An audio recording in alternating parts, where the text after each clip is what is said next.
আমার প্রশ্ন, যখন আমরা পাকিস্তানি আমলে ছিলাম তখন কতজন পাকিস্তানি এই দেশে চাকরি করত? আর এই স্বাধীন বাংলাদেশে কতজন ভারতীয় এই দেশে চাকরি করে? আমরা পত্রিকায় পড়ি 26 লাখ ভারতীয় চাকরি করে। বাংলাদেশের ছেলেরা চাকরি পায় না, রাস্তায় রাস্তায় ঘুরছে, আর ভারতে সেখানে চাকরি করছে। স্বাধীনতা যুদ্ধের আগে পাকিস্তানিরা যেই পরিমাণ বাংলাদেশিকে হত্যা করেছিল বিভিন্ন রাজনৈতিক আন্দোলনের কারণে, কোনো রকম উস্কানি রাজনৈতিক আন্দোলন ছাড়াই বাংলাদেশ ভারত বর্ডারে তার কমপক্ষে 10 থেকে 50 গুণ বেশি মানুষ খুন করেছে। স্বাধীনতার পূর্বকালে বাংলাদেশ এই অঞ্চলে যখন নির্বাচন হতো, 70-এর নির্বাচন, সেই নির্বাচনে পাকিস্তানি শাসক গোষ্ঠী কোনো রকম হস্তক্ষেপ করে নাই। যদি করতো তাহলে তো বঙ্গবন্ধুর দল এরকম ভূমিধস বিজয় পেত না। আর স্বাধীনতার পরে এই সরকারের আমলে অন্য দেশ থেকে আমাদের নির্বাচনে হস্তক্ষেপ করে বাংলাদেশের মানুষের ভোটাধিকার হরণ করা হয়।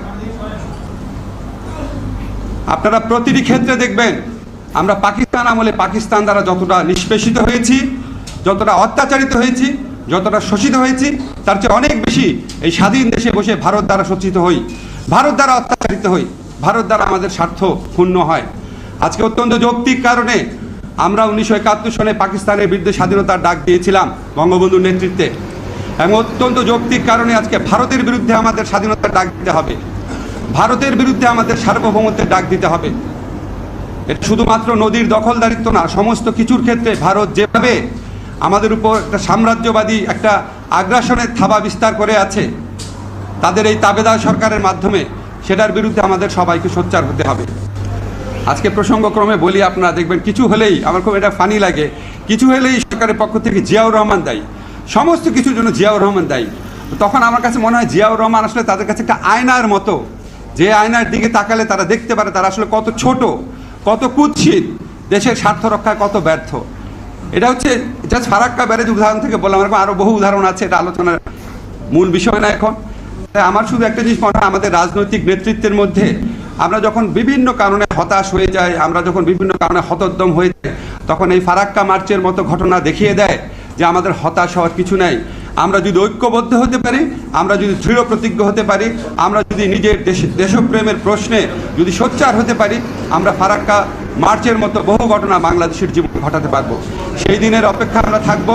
আমরা আশা করব মাওলানা ভাসানী যেই স্বাধীন সার্বভৌম বাংলাদেশের স্বপ্ন দেখতেন, সেই স্বাধীন সার্বভৌম বাংলাদেশ অবশ্যই আমরা একদিন ফিরে পাবো। ফারাক্কা ব্যারেজকে বলা হয় বাংলাদেশের জন্য একটা মরণবাদ। এরকম মরণবাদ একের পর এক তারা আরও প্রায় প্রতিটি নদীতে তৈরি করেছে, এবং মরণবাদ শুধু না, বাংলাদেশের জন্য মরণ ফাঁদও তৈরি করেছে ভারত। আপনারা জানেন, জাস্ট কয়েকদিন আগে দেখলাম, আগে তারা সীমান্তে তারা নাকি চোরাচালানকারী তাদেরকে মারত, এখন বাংলাদেশের সীমান্তে ঢুকে ভারতীয় বাহিনী বাংলাদেশের মানুষকে হত্যা করছে, নারীদের হত্যা করছে, শিশুদের হত্যা করছে। আমি মাঝে মাঝে চিন্তা করি, আমাদের এখানে মুক্তিযুদ্ধ করেছেন এরকম অনেকে আছেন, এবং পাকিস্তান বিরোধী আন্দোলনে সক্রিয় ছিলেন এমন অনেকে আছেন। আমার কালকে একটা জিনিস মনে হচ্ছিল যে স্বাধীনতা যুদ্ধের আগে পাকিস্তানি বাহিনী, পাকিস্তান রেজিম কতজন বাঙালিকে হত্যা করেছিল, আর শুধু গত 10 বছরে বা গত 15 বছরে ভারতীয় বাহিনী কতজন বাংলাদেশিকে হত্যা করেছে। আমাদের একটা স্টাডি হওয়া দরকার।